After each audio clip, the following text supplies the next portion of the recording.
So welcome everyone. Welcome to an edition of Seeking Heaven, the Near-Death Experience and Other Phenomena. And tonight we have a super guest. I'm really excited because it's a very unusual topic that you don't hear much about, but our speaker is an expert in this area, and it really has to do with UFOs and the commonality or similarities with a near-death experience, which we call NDEs, which just means near-death experience. So there is research. She's researched this her whole life, and I'm going to go ahead and go into Sheryl's bio, and then we're going to open it for her to talk. Later on, those of you that are live watching this will have a chance to be able to write questions in the chat box when the time comes, when we get to that part, and I'll be asking her questions as well. So first of all, I want to welcome our guest, which is Sheryl Gottschall from Brisbane, Australia. Oh, thank you very much for having me.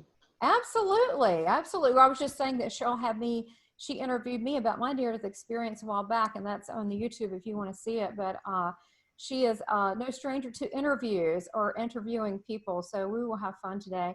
I want to go ahead and go into Sheryl's bio so you can see the background that she has on this and kind of where she's coming from.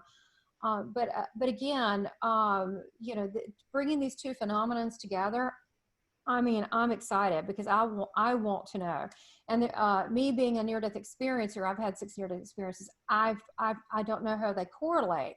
So that would be fascinating. So let me tell you a little bit about Sheryl. So Sheryl, like I said, has a lifelong interest in the paranormal and also with ufology and also with near-death experiences.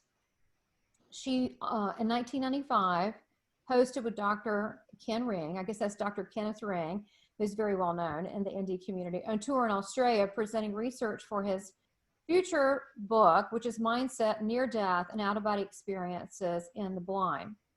In 1988, Sheryl became very interested in extraterrestrials, which led her to join the Brisbane-based Association of UFO Research in Queensland. And in 1992, Sheryl, with her late husband, Dr. Martin Gottschall, established the first support group in Brisbane for people who reported close encounters. I guess that would be abductees or close encounters. 2012, Sheryl established the monthly Afterlife discussions group, and she also, her research bridges the afterlife as well as the UFO subjects, and looking more deeply into the connections, which now she ties them into her shamanism, which she teaches. And she has had many paranormal experiences personally herself, including her own near-death experience, a bilocation experience. I'd like for you to touch on that. I want to hear that a little bit. That's cool. And OBEs, which means out-of-body experiences, and UFO sightings, a close encounter with an ET. Okay, you're going to have to talk about that. I'm so jealous right now. And poltergeist activity, been there, done that, but I want to hear about it. And automatic writing, been there, done that, that's cool too.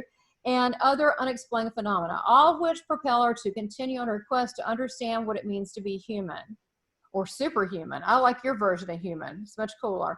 Sheryl speaks regularly about the UFO phenomenon and the afterlife at public meetings, conferences, schools, as well as libraries and conferences, and with media interviews. She writes for UFO and New Age magazines and works as a clinical hypnotherapist, as well as teaches Reiki, art therapy, and shamanistic journeying. So, and I will also let you know how you can get a hold of Sheryl later on, and we will have that information for you. So thank you for being here tonight. I can't wait to hear all these cool things you're going to be discussing. Well, these sort of experiences can take you in very interesting journeys, can't they? Yeah, but you know, it's funny, you wonder in life, you know, I've always been interested in all of that. I mean, hence, like we're talking about my background that I came up with, I'm always just anything that's unusual or different or that's a mystery. It's just so intriguing to me. I was more curious about it than fearful. So could you start a little bit, Sheryl, talking about, I know you said you had a near-death experience. I know there's so much I just want to pull out of your brain and hear you talk about. But you had a near-death experience, but kind of how that led to working with Dr. Kenneth Ring, which is very well known in the near-death experience community, and then how these other interests that you, I guess, had coinciding going on, how that with the UFO, how they're similar, and then maybe go into the other really cool stuff like your encounter with an ET and and the poltergeist and all that other cool stuff. Sure, sure. Wow. Well, in regard to Dr. Ken Ring, he came here in '95, and actually his here didn't actually sort of have any reflection on my own near-death experience, because I think I had that after his visit, a few years after that, or a year after that or something. So, but getting to know him, and he stayed with me for 3 days, and getting to know him led me to want to look at the work that he'd been doing more deeply. And I found his book, The Omega Project, UFOs, NDEs, and the Mind at Large. And I found that fascinating because I was already interested in the UFO subject. And I was very interested in his work in relation to what he found about the personality types who had close encounters and near-death experiences. They were very, very similar, and I found the same thing. And so have a lot of other people since then too. For example, can you run through some of that, what it might be like just, you know? Yeah, that'd be cool. I'd love to know. Sure. Well, first of all, just the experience itself, because people have contact with non-human intelligence. While people who have near-death experiences see beings in forms that they recognize as deceased relatives or friends, but sometimes they see guides, or sometimes they meet people or beings that they don't recognize who they are. So the question underlying that whole experience is who they interpret those beings to be. Are they really them? You know, and how do you substantiate that? They have these experiences with these non-human intelligences from other origins, other dimensions, and when they come back, they have a sense of life purpose and sense of mission. It's exactly the same for people who have near-death experiences, people who have close encounter experiences. With the people, and I've worked mostly with the people who have close encounters, but their personality type is very much, and this comes up often, that they have this electrical sensitivity. You mean just like near-death experiencers? You mean like actually blowing out light bulbs? Because a lot of people that have near-death experiences, they blow out light bulbs, their watches stop, the same kind of phenomenon. Now, is this abductees, or people just witness a craft, or is this, you're talking about abductees? Well, I'm initially talking about people who report close encounters, and a lot of those are abductees that I've worked with, particularly during the 1990s when the UFO phenomenon was really high, very, very high, and there's not as much activity these days, and people aren't reporting those experiences as much now. But they're also highly creative people. And to the point where at one stage, for me, I would say that there's a 95% chance that someone who reports a close encounter is going to be a very creative person. And I've seen that in people who report NDEs. I don't know what the percentage rate is for those, because I haven't observed those as much, but they're also highly sensitive. So they don't like bright lights, strong smells, touching rough fabrics, those sorts of things. They also are, they abhor violence. They're very concerned about the environment. They change their worldview, like what's important to them, so they reevaluate things in life. So that all gets, rejuggled. Oh, it's very similar to what I hear in the near-death experience community. Yes, very much. It's the same, the environment, they don't want to harm animals, a lot of vegetarians, the message of peace, very similar and bright, like the brightness in my eye, sun bothers me. So that fascinates me, but I think the common denominator there is the human being. Mm-hmm. not the experience, but the human being. And you'll probably find Oh, okay. other types of experiences that people have, which I haven't looked into, where they may have similar responses. So, Now, yeah, so I think that there is a strong evidence for a personality type. A type of person is highly creative, and they were probably worse creative before, but the experience magnifies that, and it potentiates them. So, for example, what I mean by that is, so they might have been on a particular path in life, but the experience hothouses them. So you know what happens when you put a plant in a hothouse? It's the yeah, pew, so right. it makes all those things, all those seeds that are laying inside them, slightly dormant, suddenly take root and flourish. Now, can you give us some, I mean, you know, we don't know these people that you've interviewed, but could you give an example that really stands out, like before the experience and after? And then maybe also share, if you'd be willing to, because I know that you said your near-death experience should have encounters, how, because I know when I interviewed you, I said, you're really creative, aren't you? And you were like, yeah. But I am too. Used to own an advertising agency for a long time. I'm an artist. So tell me a little bit about, you know, your experiences with people and how you personally, this has affected you. For example, a lot of the people who report close encounters, a large percentage of them will also develop an interest in healing, and that's how they change, you know. Okay. So whether it's, and often it's natural therapies, alternative healing, hands-on healing, those sorts of things. But sometimes on the a small percentage of the time they will go into traditional medicine. For example, there was one woman who was having close encounters and she actually went off and studied to become a psychologist. Those sorts of things. So, or they might go off and study to become nurses. But it's really usually about the you know, that healing aspect.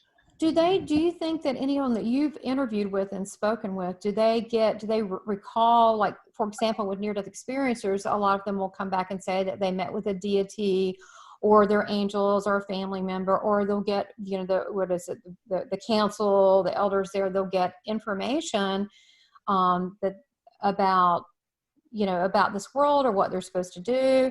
Do people that, you know, because they're leaning toward the healing aspect, so many, do they get any kind of messages while they're there they bring back?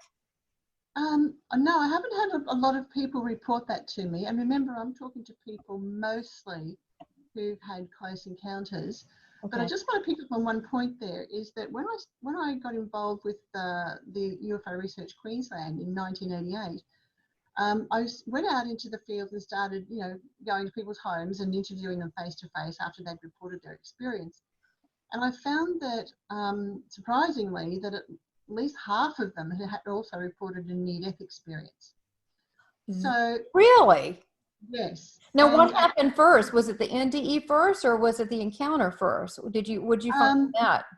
well, we're talking about in the late 80s, so I can't quite remember. And I have to Oh, say, oh, come on, you can remember the 80s. I know we want to forget, but I like the 80s. It's coming back. In those days, I wasn't putting the two together, just like a lot of people today. Okay.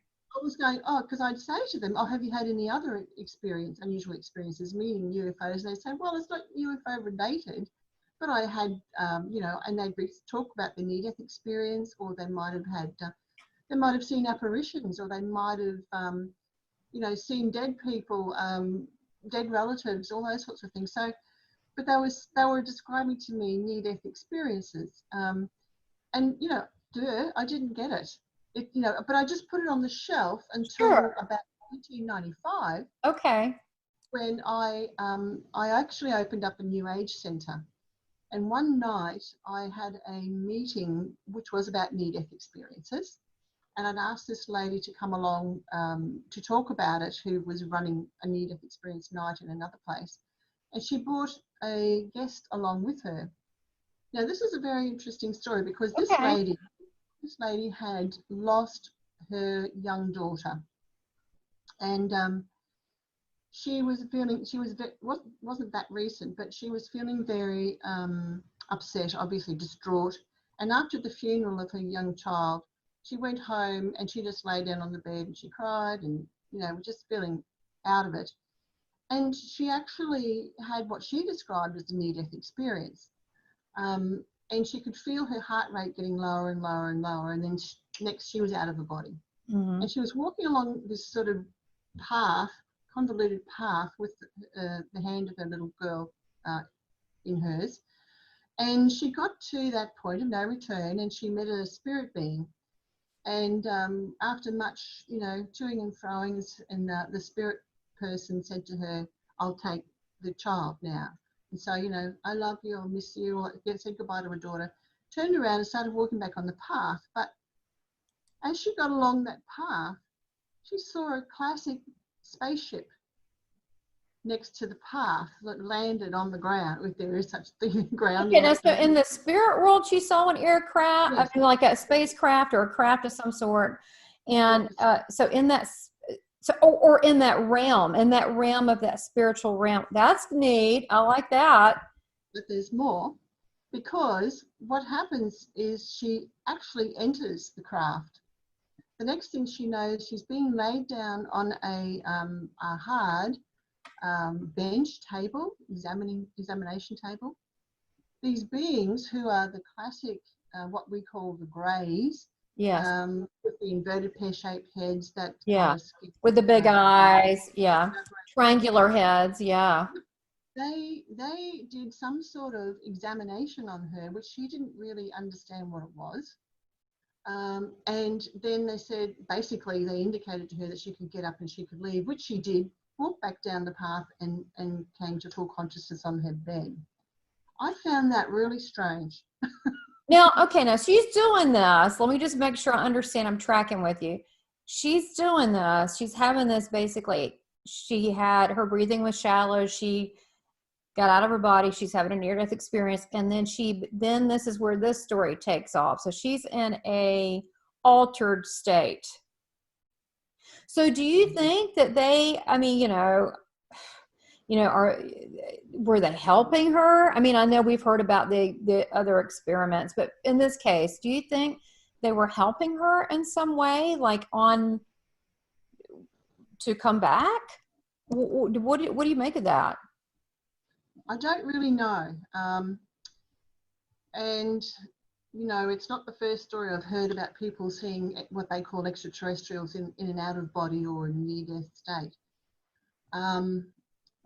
There was some sort of examination went on. She couldn't sort of pinpoint what it was. You know, just sort of looking at her, but she's in a non-physical form, so what were they looking at? But you've got to make room in your mind for these beings to be able to access us in our physical and non-physical form. Yeah. Because I think that some of them could actually exist, have the ability to be both physical and non-physical. Well, I mean, you know, I don't care if it's an alien or it's a gray or a reptile or whatever. They're still, you know, they're still a etheric spiritual being. I mean, they're not their body anymore. Maybe their body looks totally different than ours. So why not? I never thought about that, but why not? Yes. There is another case where a woman, she's about 60 now, I think, but when she was 12, she had to have surgery, and I think it was tonsils, or I can't quite remember now, but the anesthetic mix was incorrect. So she couldn't get the oxygen, she stopped breathing. The next thing she knows, she leaves her body off the table. And while the medical staff are trying to figure out, you know, why is she not breathing, what's going on, and figuring out that they mucked up the anesthetic, she's off and she's out of her body. A tunnel appears to her. She's going through the tunnel.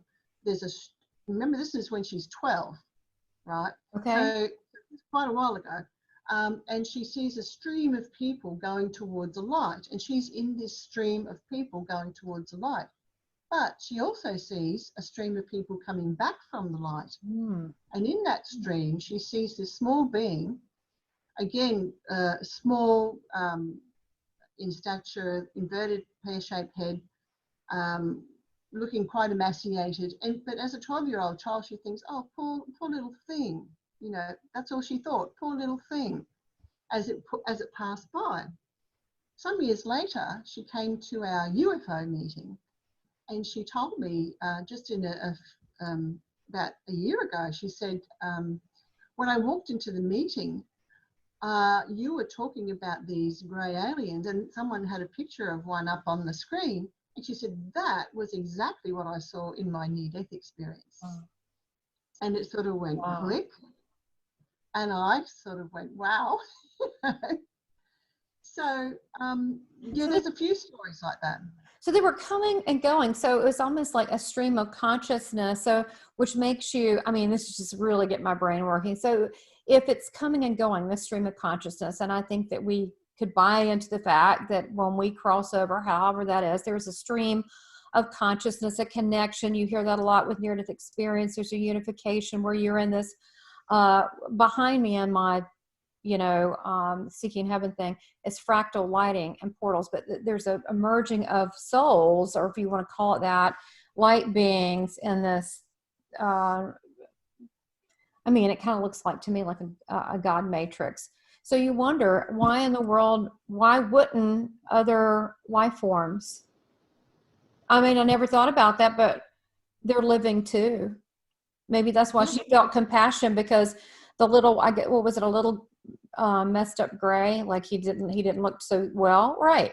So she probably felt sorry for him. I think what was it, the with the whole crash in Roswell, and when they brought the aliens back, and it was one of the, and you probably, you know this, but there was a older gentleman that was reporting on them, and he felt very sorry because one of them, that the one, I think there was one that was passed and one that was living, and he felt compassion for it because it looked like it he didn't want it to be hurt, and it looked frightened, and it was damaged. It had been damaged in the crash, and he felt compassion for it. So you know, that's interesting. I have never seen this viewpoint, but why not? That's so continue on. This is fascinating. There's another case, and actually the lady has written a book, and the author and I have actually become friends, and she's in New Zealand, and her name is Susie Hansen, and she's written a book, and I'm just trying to think, I've written down a couple of notes here so I can remember this stuff. Yeah, sure, go ahead. She's written a book called The Dual Soul Connection. Now say it again. Say it again. What connection? Say it again. Dual Soul Connection. Okay, so people can know about that book. Okay. And Susie's had a lot of experiences since she was 20. She's, again, I think she's in her 60s now, but so she's written about them. And there is one particular case where actually there's a lot of experiences of hers where she's laying in a room on a table, and these little beings bring in the soul of her as yet unborn child and insert it into her abdomen. Okay. And I think that's really interesting too. That is. Now, is that, now can I explain that? Is that when she's in a near-death experience state, or how did she experience this memory? No, she's just been taken on board a craft. Oh, so it's actually occurring. Yes. But the soul. Well, you know, that always intrigues me, because the life forms, I'm sure you've heard this, were some that they couldn't have children, and then they are abducted, and now they can have children. Yeah, yeah. I think with Susie's case, and probably a couple of others, it begs the question, are extraterrestrials involved in our reincarnation process? If there is such a thing as reincarnation, you know, depending on what people think. Okay, so can I go here for a minute? I got your back, Sheryl, on this.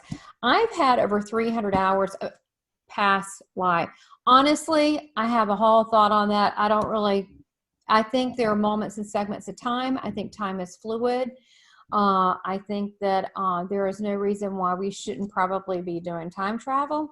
So, but I have seen many, many past life and a lot of detail, like seeing inventions we haven't created yet, where I was different species. Mm. Yeah. I mean, Okay. yeah. I mean, I've seen where I was they had maybe this is where we got the concept of babies. You know, if they're boy, it's blue, and a girl, it's pink. But that's what the color we were if you were that sex, and we were we were like, it wasn't like your typical reptilian with eyes, but it was like a type of that. And I saw different travel systems through the clear pods, and they were very fast. And about TV and so forth, everything was holographic and dimensional. As you walk through, you would touch. And I've seen being a reptile, it looked like a massive hovercraft, but like a whole city above people, like a whole city. And I'm making an announcement. I had multiple wives because I wanted an heir. So I wanted as many chances at that as many heirs, and giving a speech. So I think it's the lesson. If we told someone as a human in this life, we would say, well, you came back this time to learn, I don't know, humility, or you blah, blah, blah, blah, blah. But I do remember running, and it was just recent. It was just like a year ago. I ran this one, and I was standing there, and I was working with I was on some council, and I was working with a Pleiades person, was a friend. We were kind of warlike, like you'd think, the reptilians. I mean, we were trained for battle, and I was a sergeant. That I was there to help because there were planets that couldn't grow food, and that we had the technology to do it. And he explained to me that you were warriors and so, but you're also a race of great compassion to help others that are less than you. And I went, yeah, that's right. So I was trying to sell this on the people, and some of them were like, that sucks. Why do we want to help anybody? But I think it's our journey where we are. I just think that it is what it's supposed to be. But I think we're much more than what we look like. Yeah. Yeah. I think after hearing stories for a while, I do think that there's a possibility that extraterrestrials are interested in human soul evolution. And I do think that like, I know that they monitor us physically, because that's what was happening during the abduction experiences. And that went on for, like, in the 90s, that went on for 10 long years. I didn't have a life in the 90s. I was forever answering the phone, spending hours with people hearing their stories. And if I knew then what I know now, I would have asked a heck of a lot more questions, around some of those things. But so there are cases where, for me, it's become quite evident that they are interested in our soul, in our non-physical form, put it that way. Okay. And, a few years ago, there was a gentleman who came to a UFO meeting, and we'd asked him to come and speak about remote viewing, because he'd studied with the Far Side Institute, Courtney Brown, or blah, blah, blah. And he was going to talk about, and he did, talk about remote viewing life on Mars. But towards the end of the meeting, he sort of expanded a bit, and people asked him lots of other questions, and he said that the group he was with had tried to remote view God. Well, they got nothing. Nothing came up. Boy, that's ambitious, isn't it? Remote view God. I'm sorry. That's hysterical. Yeah. Oh, that's what I've heard all week. That's awesome. Okay, keep going. They had they tried to remote view the afterlife. I thought that was very interesting, because my ears pricked up then. And what they had found were these beings who he had later discovered existed in the book of Urantia. I don't know if you know that about that book, but these beings were called midways. Bigways, okay. Midways are in the book are the beings who help us when we're in our non-physical state, between, after death and taking us to where we need to go. They can come along and accompany us. Okay. Or, you know, non-physical form doing other things, you know. So, and I found that really interesting. And these midways can actually be both physical and non-physical too. But they are actually beings that can exist in physical form. Right. They can exist in non-physical form. And because that makes me think about, you know, experiences, their interest possibly in experiences souls. So how many, I mean, from just based on what you know, I mean, you know, this isn't a quiz, but how many races of aliens or different life forms have you come into contact with or you think that are out there? Well, I always just work off what people tell, off the public Yeah, report. sure. And I'm over the years, probably about 20 different types Okay. that I'm aware of through them. There are other researchers who would say a lot more. But you know, you can get probably the most common is the grey alien, but they come in different forms and different shades of grey, and some of them actually are blue beings, and some have skin like dolphins and all those sorts of things. So there are some reptilian-like, and they can be very tall. There could be some who are so high they hunch over and like they can't stand up in a room in a normal ceiling height, and just things like that. Some that look like insectoid-like. Yes, You know, so, I have heard the insect thing before. That's fascinating. You're right. Some of these things you're talking about, I have heard of before, but they're not as common as some of the others, though. Well, yeah. for me, anyway, that I've heard of, maybe not in your world. What about the ones, and I've got to go here because I mean, you're just, I'm just so excited that you're here. I want to ask you. So, what about the ones? I know, I don't know if you can speak about, and I know we'll move on to other things as well. But what about the ones that are so-called, which kind of it merges what you were saying about they're here to follow us, yeah, physically, but I think they're also watching us. Now, maybe there's different reasons, but I do feel like there are peaceful ones that are watching us to make sure we don't blow the place up, and they're watching over us with some kind of influence. And some of those people call them master guides or spiritual guides. And I've actually had one come to me, and you might know who I can describe it. You might know what it is. I knew they were not human, but it was in a dream. But it was more than a dream. It was a vision, because I remember going, and I woke up going, oh my gosh, I remembered all of it. And it was a man, and he looked very kind of Swedish, but he had a square jaw. He had eyes far apart, green, hair pulled back, and he looked like a business suit, but very modern, like no collar. And I was there. I said, what are you doing here? He said, we've been with you for a long time. We're watching you.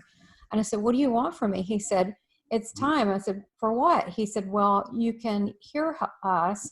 And because you've reached this high. And I remember being way high up in a craft. And he goes, and I said, and I remember feeling, wow, like I'm really high up. And then we walked around, and then he opened a door, and it was like a whole universe. But the personality demeanor was gentle and kind, but real businesslike, not a lot of emotion. But I just remember his eyes were really far apart than the normal person. And I know I've seen this person before, what do you call it? Spiritual guides, but which one is that? They have a certain look. I don't know. I don't know. I don't think he's a Palladian, but I've seen him before on Master Guides. But I'm like, I thought that I woke up going, that was real. So yeah. I think they're observing us more than just physically. What do you think they're trying to gain? Are they just getting research on us, like we get research on things? Yeah, I think some of them are here actually to monitor the planet. They're more interested in the planet than us. Right. They don't want us to blow it up. It's a great resource, isn't it? It's a great resource. I mean, don't ruin it. They're like, these knuckleheads. I mean, come on, we got to keep this thing going. We could actually use this planet too.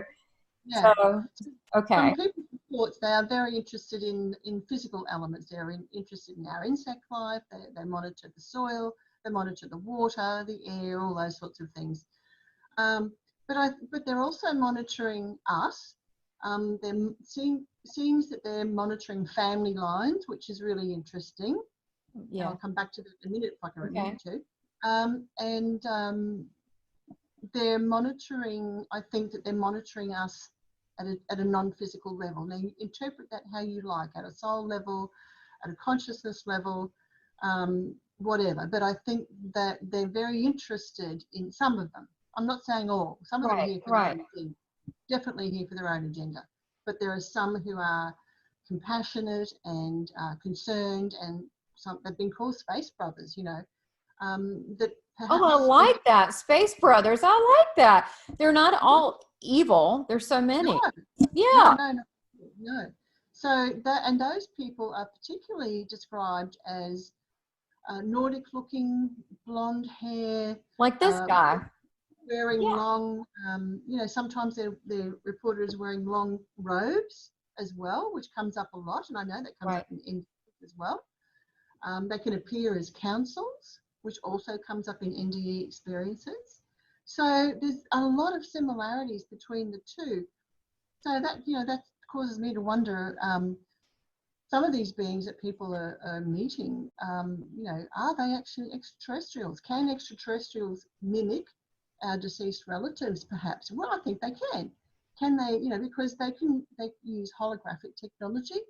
They can also, I mean, they're master mental manipulators. They're great at calming people down just by looking at them, you know. Just saying, it's okay, we won't hurt you, and then suddenly people report calm, you know. Right. So, do you think that, you know, it would be interesting to find out, anyone that's watching this, you know, I would love to, you know, find out about if, you know, if you're getting it in your dreams or have any experiences, that would be interesting. But I thought that was very odd to me. And honestly, I wouldn't have admitted that to a year ago, but I'm like, who cares? Because people may evaluate that. But I know that person was very superior. He was very intelligent, and he was not human.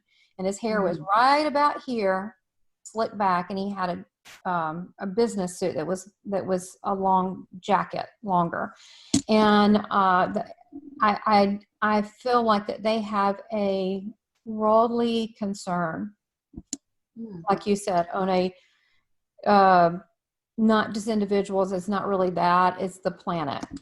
Yeah, and some people, some researchers suggest that you know, they may even be prompting us to evolve in ways that we might not ordinarily evolve, because we're a bit slow on planet Earth, so that we can become part of the galactic neighborhood in a more open way. You know, we're sort of tucked away here in the Milky Way, the galaxy in the backwash, you know.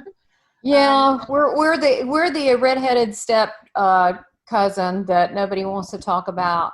Well, do you think, you know, to me, when you think of places like Atlantis and the technologies that they had, you know, way back, of course, they blew it up using the technology, but on the positive side, they did have people as a normal way. They were all telepathic. They all were seers. They all were psychic.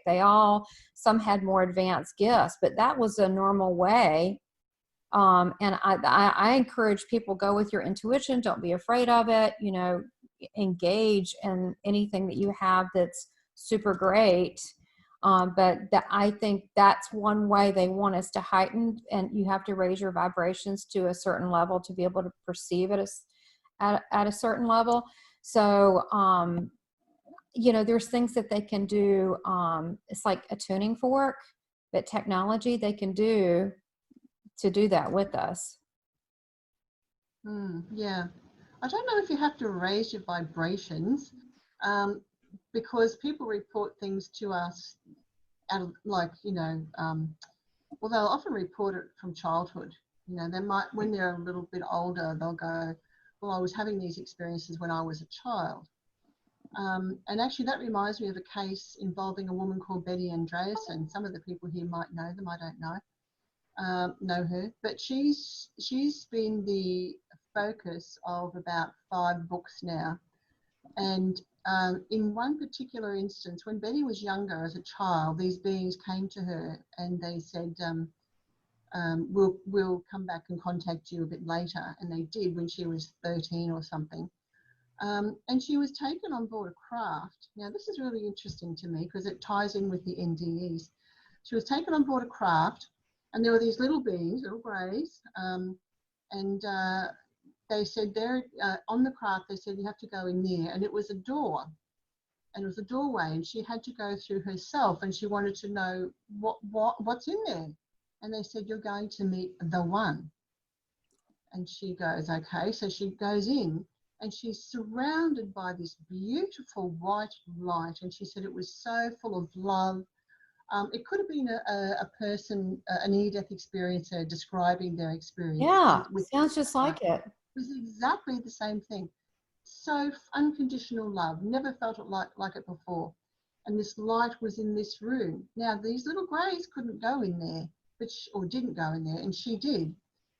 And it was the most amazing experience for her. I mean, what was that?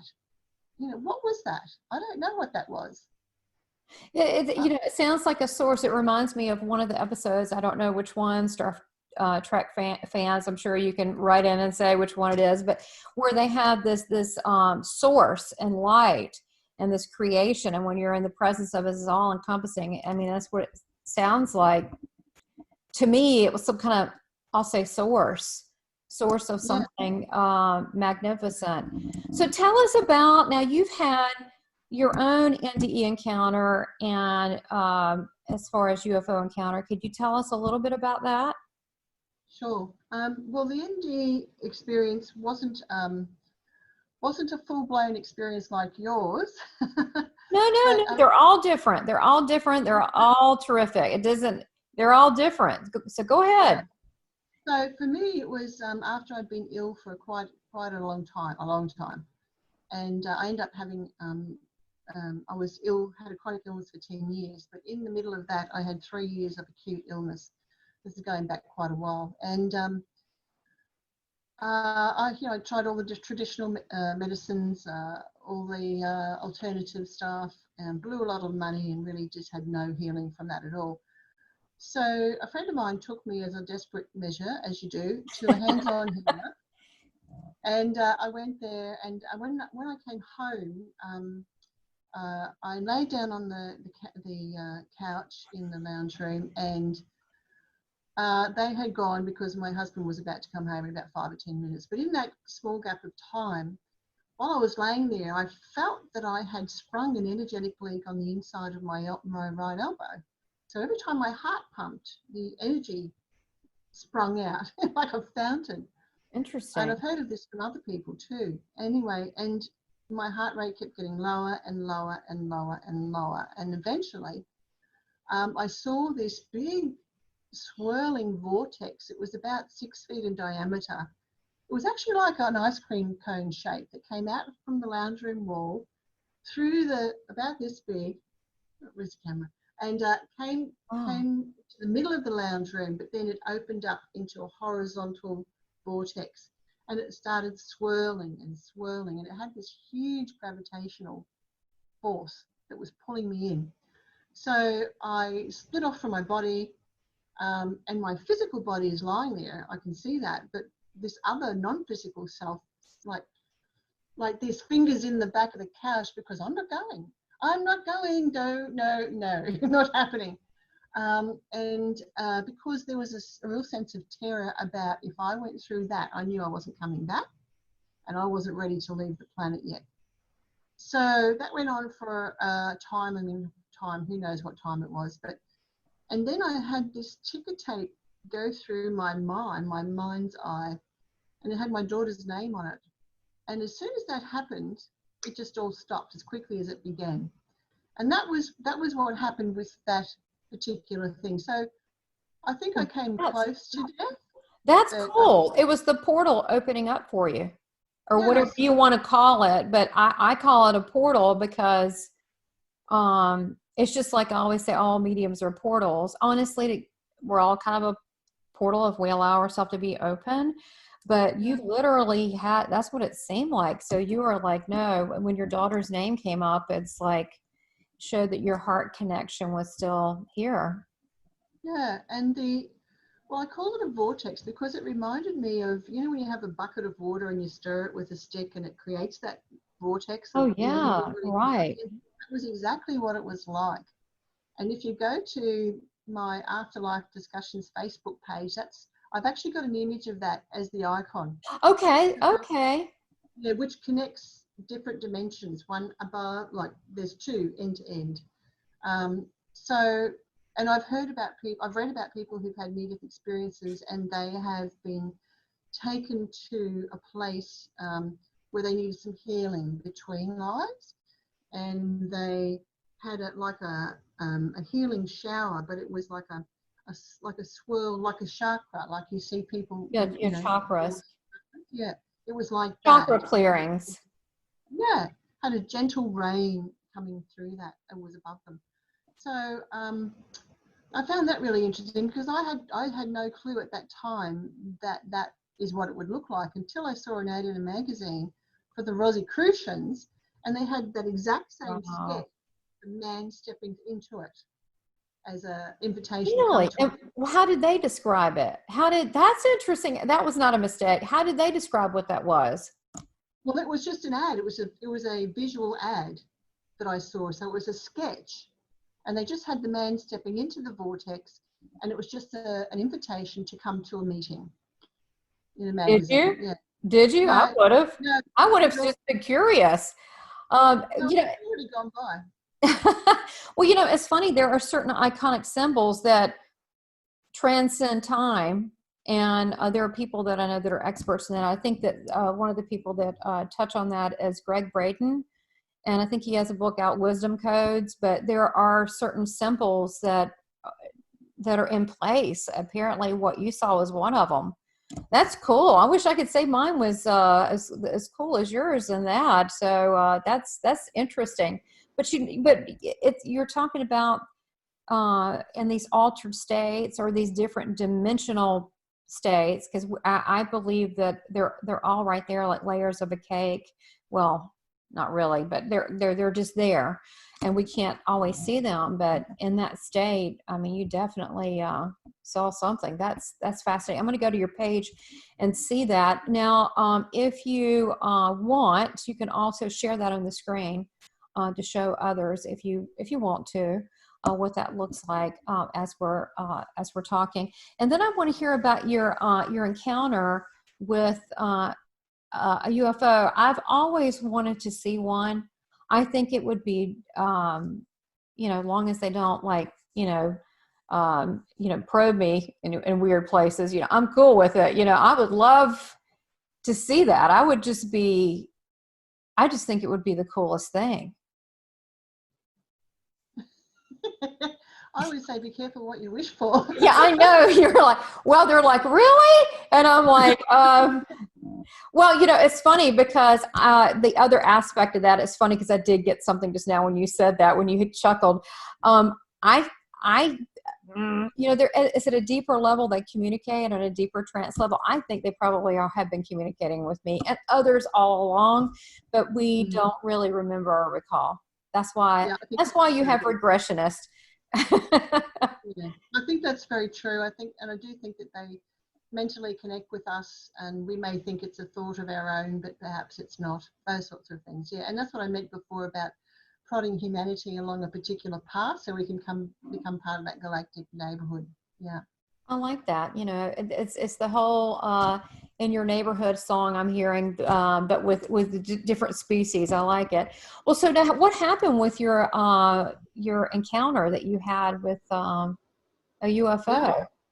Sure. Well, I had 6 UFO sightings, but I had this close encounter. Wow. About 1990, 91, and I never recorded it at the time. It was because I told myself it was a hallucination for 15 years. So what happened was I woke up in the early hours of the morning, and my side of the bed and the window, there was probably about a metre space. And I woke up I was fully awake, and I saw these 3 small grey beings standing beside me next to the bed. And the street light was on outside, so I couldn't really see their faces clearly because they were silhouetted. But they weren't moving. They were just standing there, stock still, just looking at me. And yet, having said that, I somehow know that I could see these large dark eyes. I don't know how that happened. It's like I've got 2 memories there that don't fit together. And how old were you at this time? Were you, this is a long time ago, or what's the time period? About 30 years ago. Okay. Yeah. And is it as vivid? You know how near-death experience gets to recall things. It seems very vivid and real. Is this still very vivid and real to you? Yeah, and I find that obviously the closer and stronger the emotions are attached to the experience, the clearer and longer people hold on to those memories, and they're like they happened yesterday. I can still see, like I'm there, if I think about it, I'm there. But anyway, it was akin to feeling like you wake up and you see a big Bengal tiger just sitting there looking at you. It was that sort of, it was terror, pure and utter to the core, because they're completely alien. They're not human, So I did a very strange thing, but I've since discovered I'm the only one who does this. I pulled the sheet up over my head and started reciting the Lord's Prayer. Now, I didn't even know that I knew the Lord's Prayer all those years after going to Sunday school as a very young child. But I remembered it. And the next thing I know, I was waking up in the morning. Now, somehow, I don't know how, I went to sleep terrified. I don't know people doing that. I don't know that. Yeah. I mean, I'm not saying that it's not possible, but yeah, that's not really common. Did you get a feeling, and not to interrupt you, but did you get a feeling, because I don't want to forget this or leave this out, of their intent, or was it just your own inner terror, like, well, what is that? That's not human. Or was it just or was it the intent? Or what was it that was going on? Where was the terror coming from? Well, it was a sense of malevolence that possibly because they were so close. Because I'm lying here and they're like within that meter from where I'm lying. My husband was asleep at the time. He didn't move. This is very common in people who report close encounters. He wasn't wakened at all, and he had insomnia at the time, so it was very strange for him. But no, he didn't budge, and I pulling the sheet up, that would wake him up, but no movement at all. He had no idea it went on. So, yeah, that sense of malevolence, and I mean, someone's turning up in the middle of the night standing next to your bed, that's not a sense of safety at all. Doesn't matter if they're human, alien. No, absolutely. No, absolutely. I totally get that. So did you see any physical evidence that they were there, like anything disrupted? Did your animals act odd or okay. I'm just curious. So nothing at all. And I didn't even have the memory the next morning until after lunch. I must have seen something, heard something, but it triggered the memory, and the memory just came flooding back like like a waterfall. I went, oh my gosh, that happened last night. Now I remember that, and it just sort of was like a bit of a shock, that I had that memory.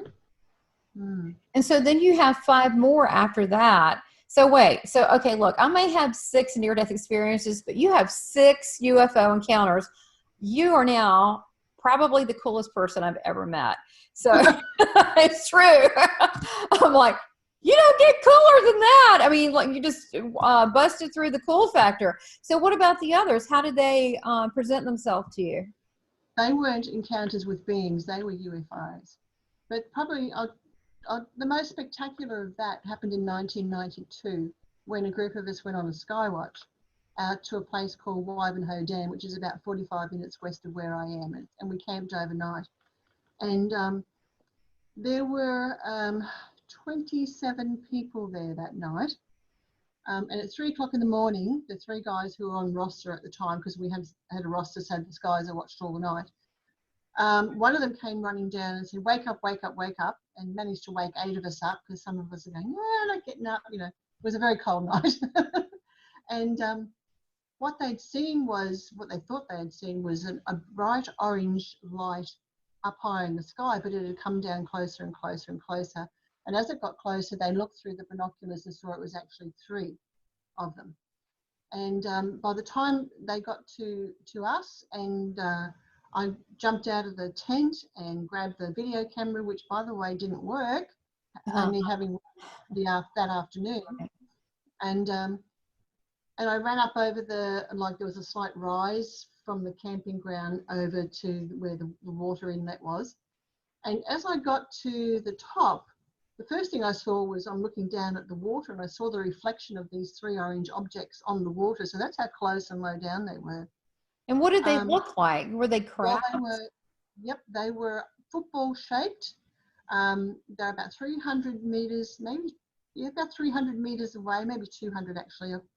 And they were the color of an ember if you blow on it in a fire, that orange ember color. And they were probably only about 1 meter in diameter, maybe a little bit more, the 3 of them.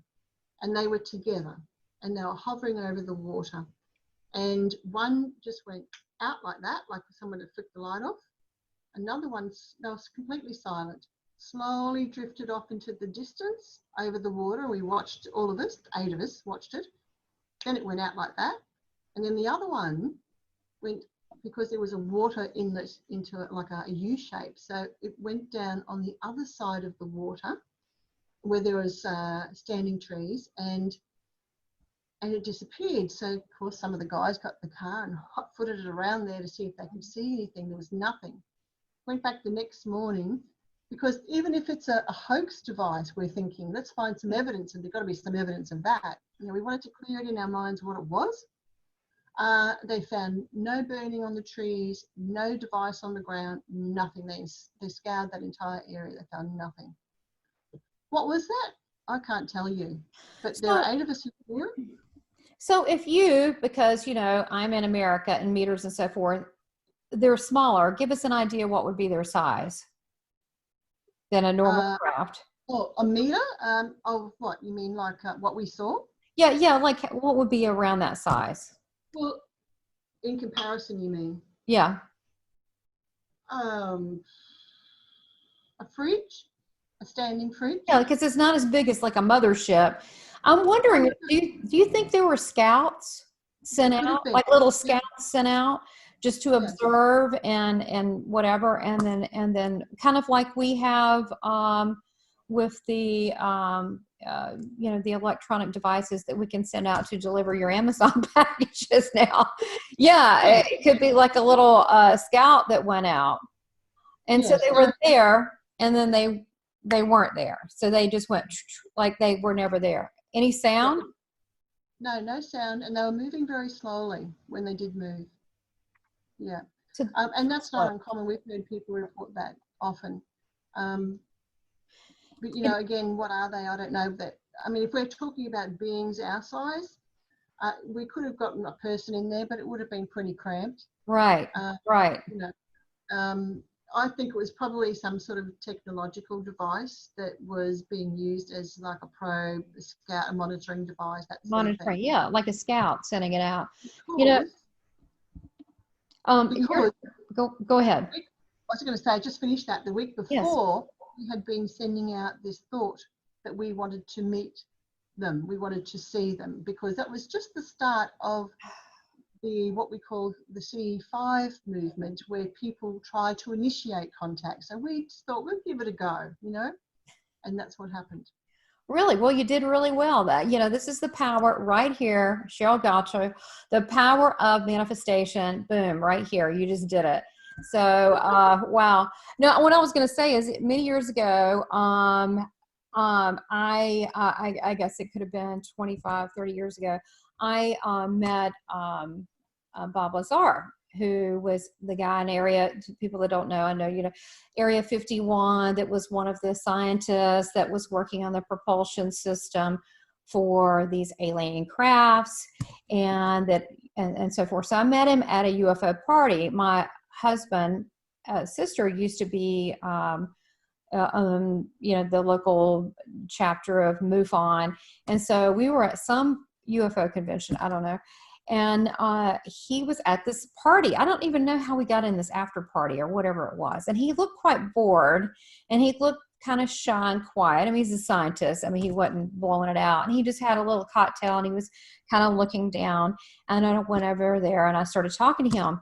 And he started telling me all sorts of stuff. But he said that they move through these, it's kind of like a rubber band theory where you snap it back, and it's just, they bend time, or actually you take a piece of paper. I'm going to get a piece of paper around here, but it's like a bending of time. This is not a great piece of paper, but just for those. So like this. So here's a piece of paper. It's my to-do list. And then and then it's just folding. Or he said it's like a snapping back, and how they manipulate time and dimension, really. So that's what he told me. I was so excited later on to find out who he was. And I thought, it's like, wow, he's a superstar, to actually have talked to him was pretty exciting. Well, so now tell us about any other UFO stuff, and also your poltergeist. I want to hear how that fits in. I mean, wow. And I want to know, okay, not to put the pressure on, but when is your book coming out? Look, I have a thing to finish mine. I've got the whole thing, but it's so interesting. The things that you have, I mean, they're just nuggets. Something to consider. My experiences are there's plenty of people around with these experiences, and they are publishing books. I just can't think of the names of any at the moment, but I wanted to talk to you too about just briefly about, there is a book called Atlantis by Rosemary Clem, an Australian author. And it's about the story of a man called Jack Lord, who had a near-death experience.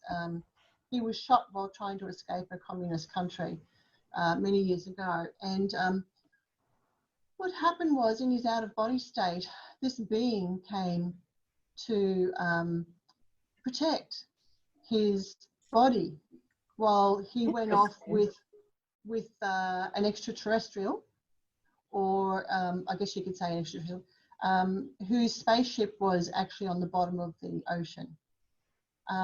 Then they had ships on the bottom of the Atlantic Ocean and the Pacific Ocean. So he was taken there in his non-physical form. And I find that really interesting, by a being called Gid, G-U-I-D.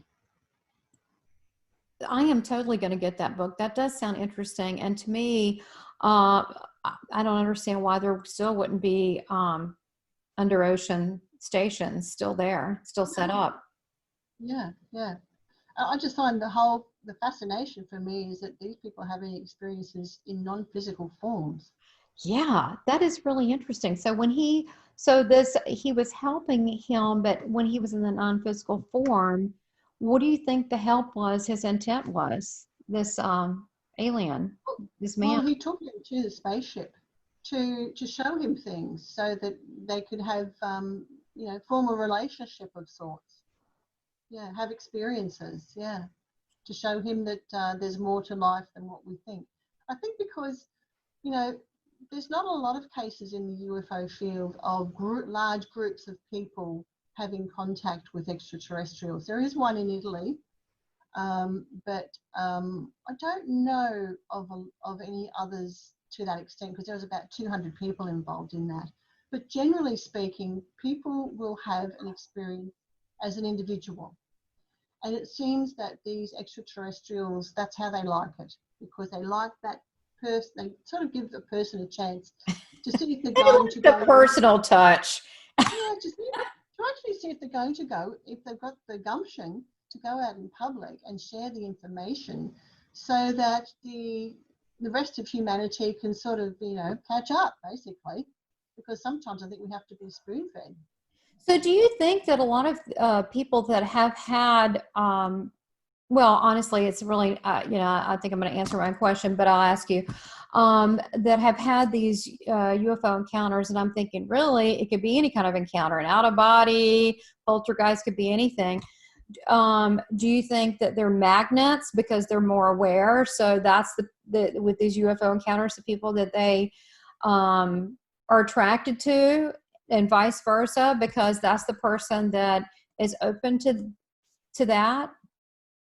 Yes, I think there's a couple of things going on there actually. There's that they are UFO magnets. But there's also, going back to what I said before, that they're interested in these family lines. Okay. And curiously, in those families, there's someone there's like I often say to people, that are there other people in your family who have these experiences? Some will say yes, and some will say, well, maybe not UFO, but, you know, Aunt so-and-so sees dead people, or, you know, communicates with, or sees Uncle so-and-so, or I see Uncle so-and-so, or whatever, or I was always the odd child because I'd know when things were going to happen, when people were going to die, all those sorts of things, you know. So, yeah, and I think they're interested in that too. Okay. So I want to ask you this, because now you've got me thinking, and it's going to drive me nuts all night unless I ask. So you were talking about, because, you know, I'm a medium, so, you know, and I was always this way. So even though I do it professionally now, however, you were talking about, okay, see spirit people, sense, feel, know. What about, you were saying that the aliens can actually, you know, well, like we can actually mock up a body. What was that movie, Benjamin Buttons, where he's like old and then he gets young? That most of that wasn't even Brad Pitt. That was like an electronic whatever. We can do that. Do you think that that's one aspect? Can they manifest that, do you think, in a holographic graphic kind of whatever? Or do you think that they're just on the level that they can communicate to people in spirit, because just like I can and other people can? I think that and more. I think they have so many abilities. So you think all that? Yeah, that far surpass our capabilities, whether it's psychic, whether it's physical. Yeah, I think they're masters of it. Okay, so if you could just take a guess, it's totally a guess, and you know, they're observing us, they're observing the planet, the soul, the ocean, this and that, and apparently they're interested in family lines, and it could be the family lines have a trait of, like you say, creativity or something like this, being open. You know, what do you think? Not only what are they seeking, but what do you think they're here to offer? Yeah, good question. Well, actually, if we go back to the family lines idea, I think that in some cases they're actually manipulating DNA, and they're actually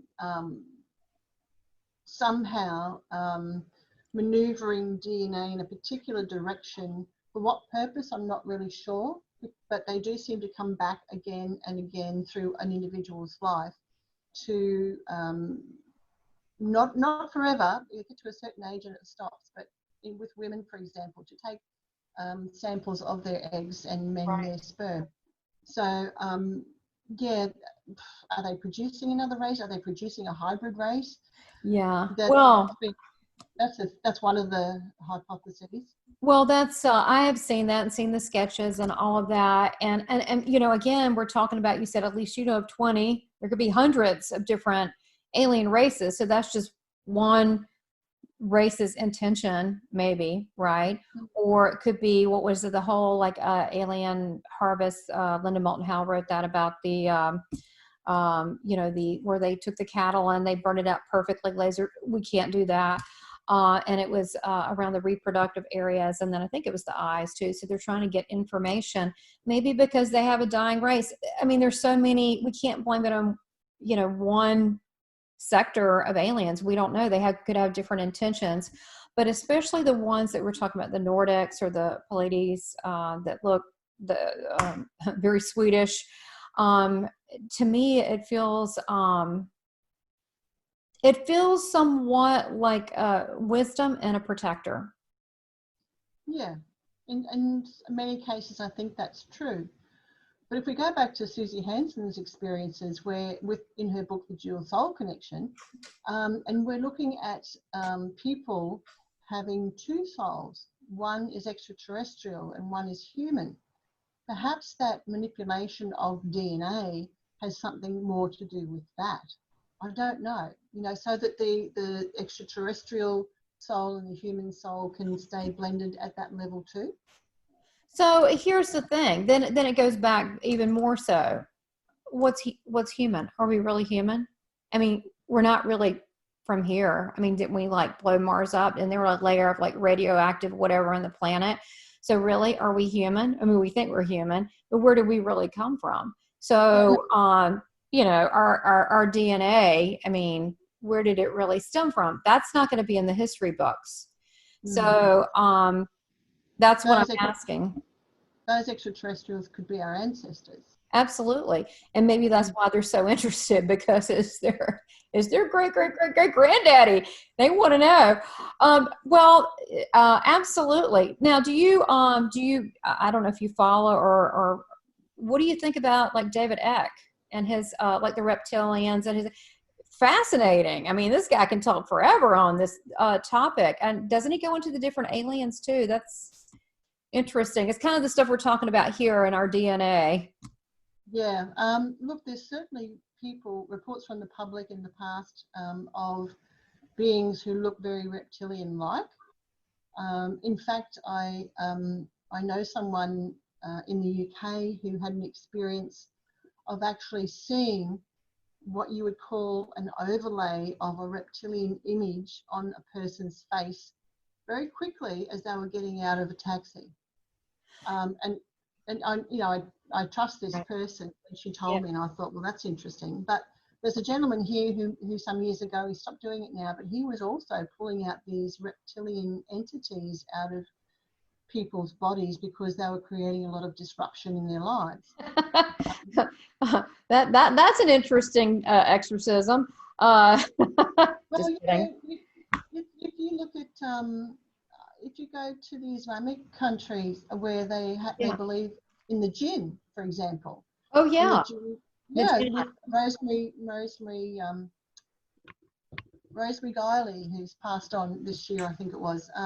She wrote about that. She focused on the jinn extensively and how they can be in they follow family lines, that they can cause havoc or they can be benefactors, you know.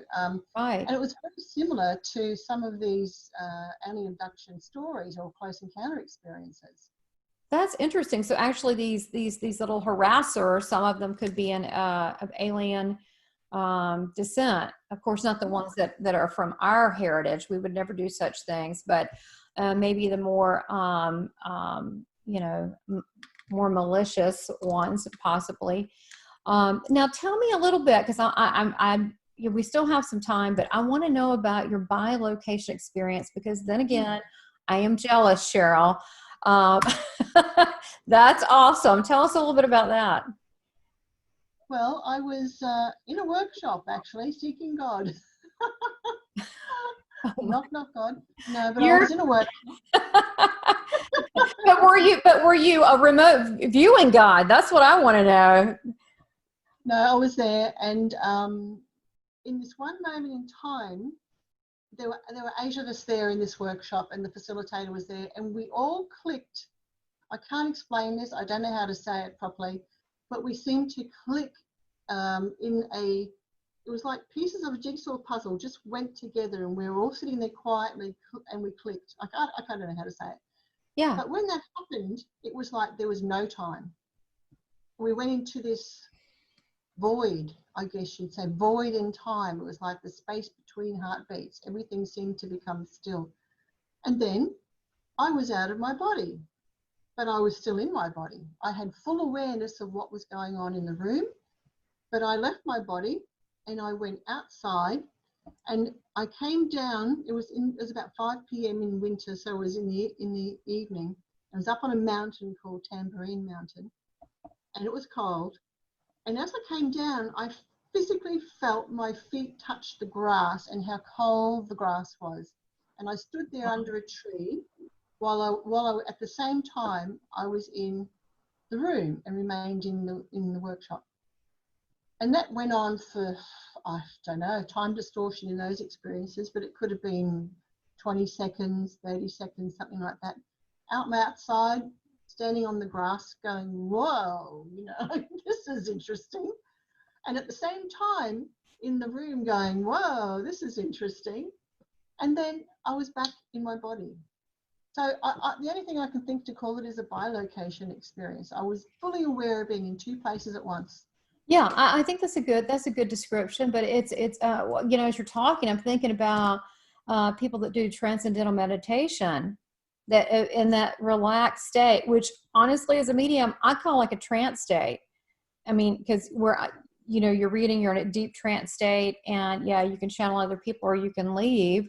So I think in this deeper state, but in reality, as you're talking, I mean, that should be, it's not, that should be our natural native state, because we have all these super abilities that we should be able to be in multiple places. That's omnipresent. We should be able to do that, which is why I always say, why just have one body? I mean, gosh knows, we don't know how many bodies we're controlling and floating around out there. I think if we knew that we had a, you know, life somewhere in Brazil, and we were very, you know, wealthy, and we had servants, we might be quite jealous, but because we are spiritual beings that are, you know, omnipotent, that we can't, that kind of is our natural state as a spirit, right? We get to glimpse at it, but maybe that's part of the, you know, there's a lot of talk these days with the COVID and all this about meditating, which it does help, especially going out in the nature. I've been, you know, I have a swing outside, and just sitting down and putting my feet in the grass and putting my toes between it, it really grounds me. And then just merging into that space of nature, because that's our natural spirit. So I think you tapped into something beautiful, which is your own soul and your own ability. It was just the beginning of it. It was a glimpse. I think that my theory is that there is a percentage of people, just like there's a percentage of people who have near-death experiences and close encounters and a whole lot of other experiences, peak and Darien experiences, seeing apparitions of dead people, you know, communicating with the dead. There is a percentage in every species that has those abilities. And I've read about this in, I think it was Dr. Elaine Aron's book called Highly Sensitive People. I think it was that book. And she said that there is about 2% in every species that have these abilities, that are highly sensitive, more prone, well, she said sensitivity, but that can be expanded out to other things. Sure. Because, and I think there's a reason for that. I think that's like a biological safety mechanism for every species, for some people, some beings in that species, to be able to know things before the rest. It's like a survival mechanism, you know, to be aware of things that are coming. I mean, someone's got to be the first to leave when there's a well, that's a good, well, I don't know. They had a lot of seers and oracles in Atlantis, but they didn't get out in time, so. Well, then maybe they tried and they failed. I don't know. Well, maybe it was hey, game over. They're going to the next place. What did they say? They went to Egypt. I don't know. They went to the next place. But my feeling is that, yeah, that makes perfect sense to me, that there is this percentage of people who are more sensitive than other people, because some people say to me, why don't I have these experiences? I don't know. You know? But I do think that, see, under certain conditions, these abilities are triggered. And those conditions are often to do with alarm, fear, distress, duress, those sorts of situations. And I think that, you know, as in regard to COVID going on now, I'm surprised we're not hearing about more of these experiences. You know, I'm like 100% with you, because people, first of all, they're not, a lot of people aren't resting well. You know, maybe they're doing better at it now, but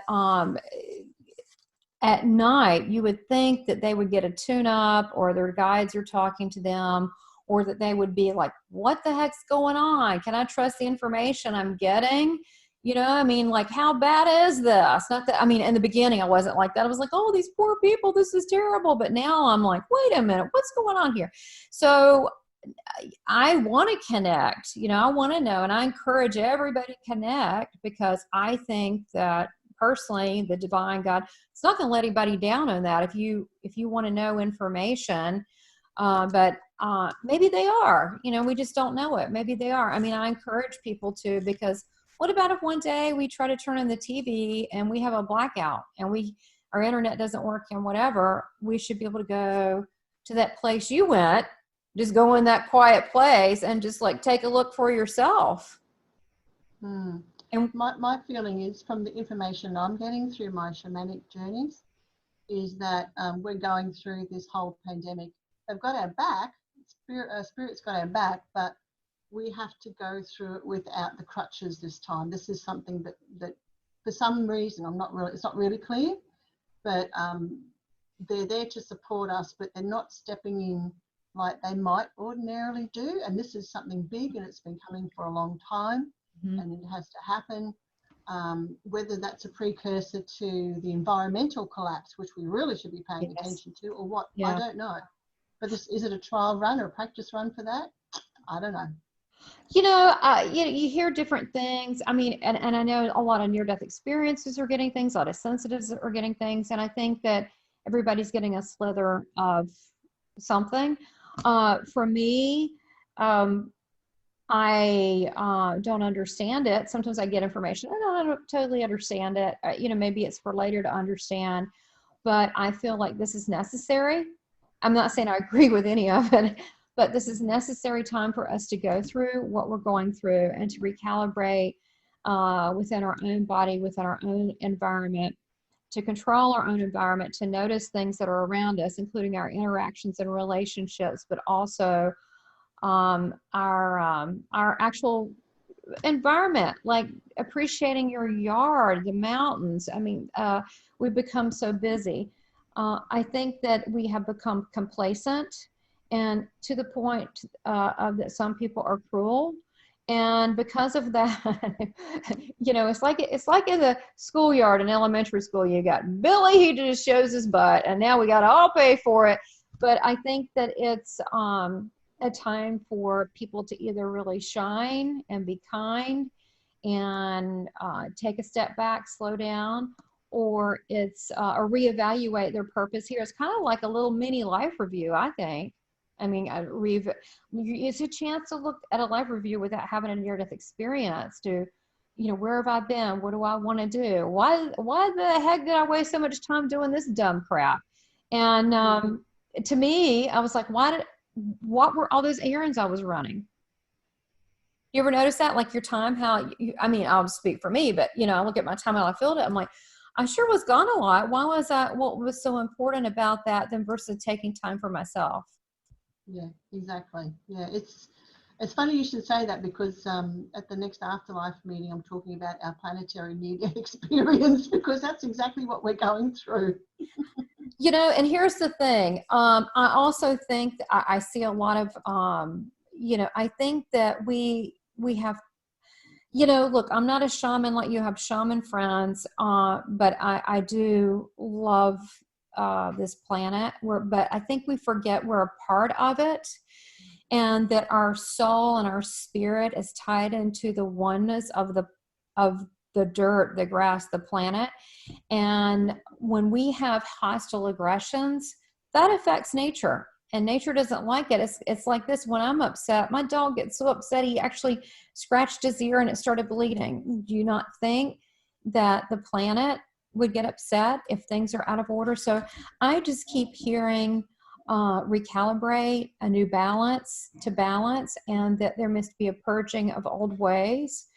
And if people don't listen, it will come on heavier. That's all I can say. And it's kind of like having the Mercury retrograde times 10 for a long time. Mercury retrograde, they suck. But to me, it will be an end to this, but it is a chance to wake up. They say awakening, but it is.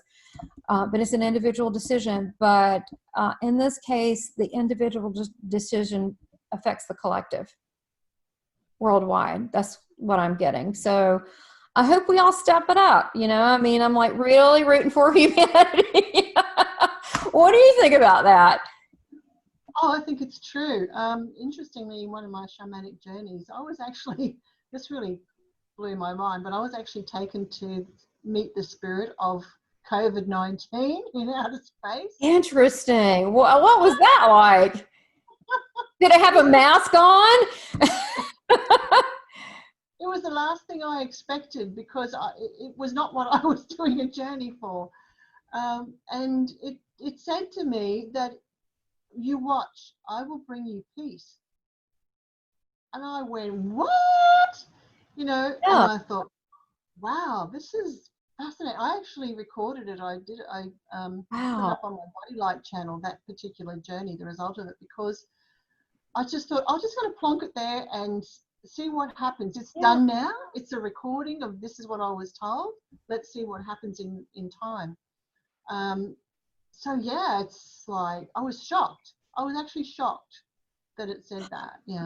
That's interesting. Well, the thing is, you know, there's all different ways you can look at it, and we're just, you know, hypothesizing. We don't know, but God,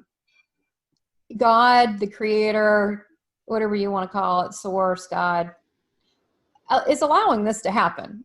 You know, we don't like to hear that, but it's allowing this to take place. And I think that it could come, you know, as far as people being recalibrating their lives to a more positive thing to affect other people on the planet. It could come in different forms, but this is just the form that it came in. And I don't think it's the only form. I think it's what we're working with right now. But think about it. Had to be something. What was it going to be? A bunch of locusts? I mean, actually, they are dealing with that in Africa. It's really like the worst this year. Okay. All right. Never mind. But we've got to have some kind of counter intention to get us to wake up, to move forward, and to really reassess. To me, I really just see it like it's a mini life review and a chance to really get it together. I'm talking about each individual person, whatever that person feels they need to do. It just could be being kinder to themselves and other people, and taking the time for their loved ones. If we all did that, it would make a ripple effect.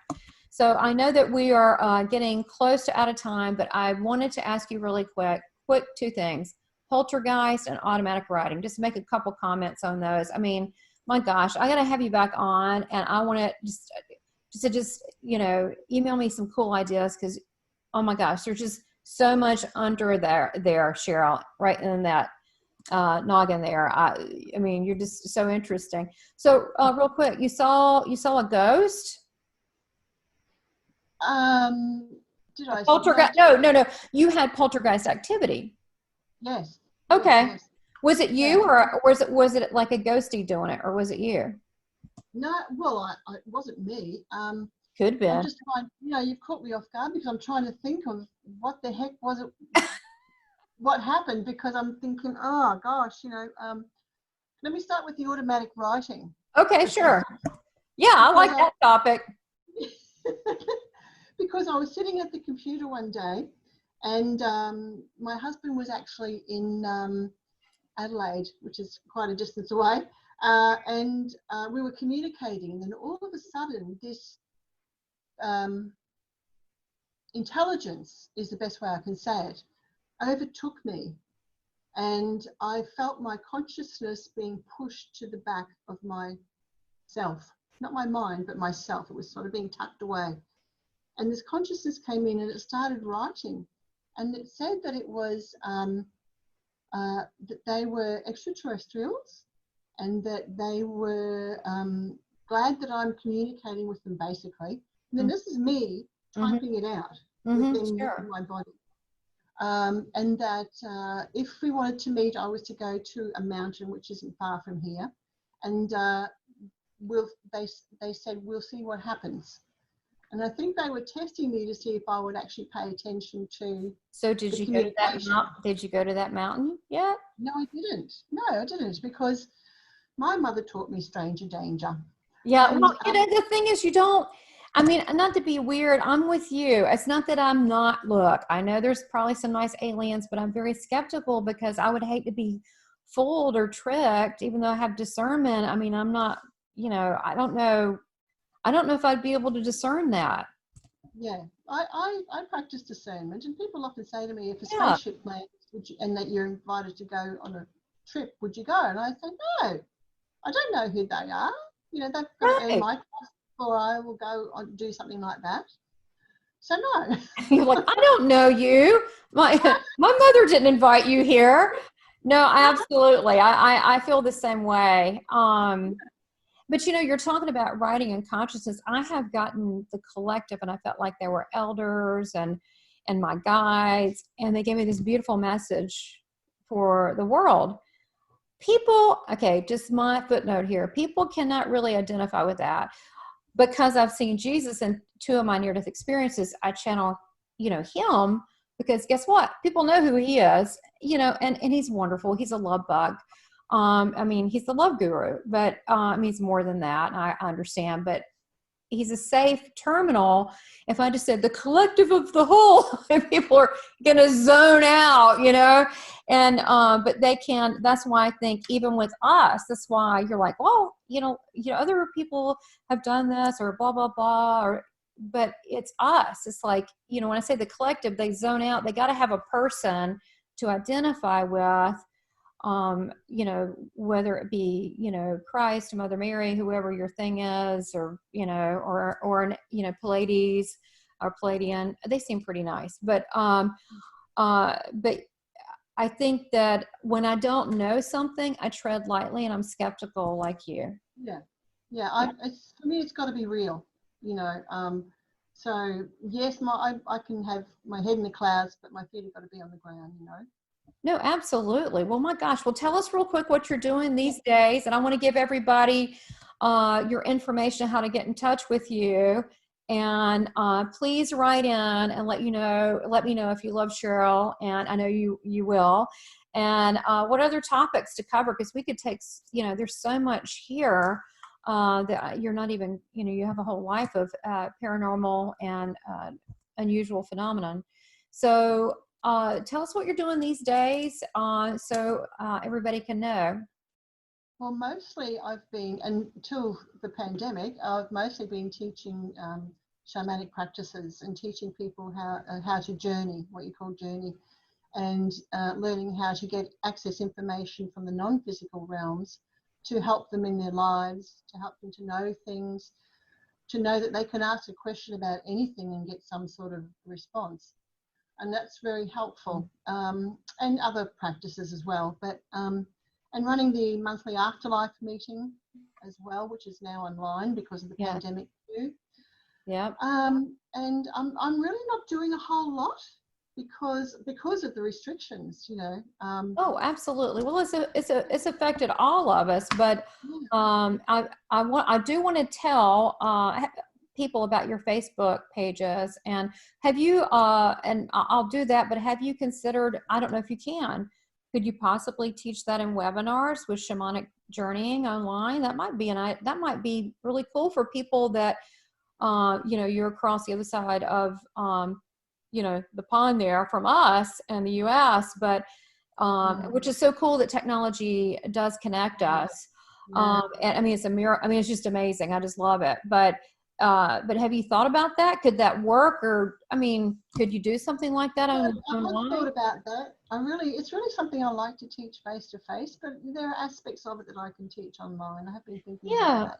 Because even maybe like walking through a group thing, because what I'm feeling is I keep getting the message over and over, and I do it my Jesus Speaks, which is also on YouTube, but to get people to connect and see that's what you're doing. So even you might not do it the proper way, you get, the whole, but just some kind of anything that would help people. You could do a little class or a webinar and to help. I mean, I would love to take that, but there are people that don't know how to still their mind or how to meditate. I know some people think I never still my mind. I am high energy, but I also poop out like a balloon with no air.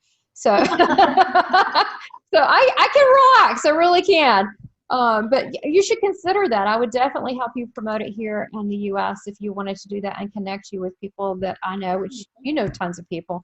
That might be a helpful thing that people that are especially suffering with anxiety, with the COVID or riots or the mayhem or whatever. I don't know what's around the corner. Locust. I don't know. That this might help them. So, well, look, I wanted to give Sheryl's information. You can find her on Facebook. It's facebook.com, and then look at Afterlife Discussions.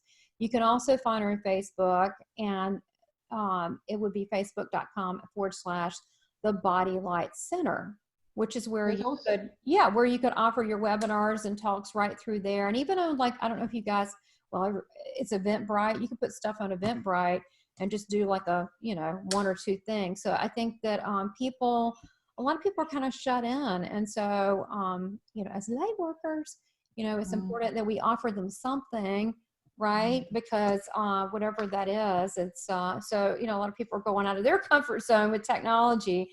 But I think the goal is really unification, so people don't feel so alone. Sorry, I just wanted to say people can also find us on Facebook at UFO Research Queensland if you're interested in that subject too. Absolutely. Send me that link. I've got the others, and then I'm going to post all of this on your description, so you'll have that, and I'll put all the hashtags so they can find you too.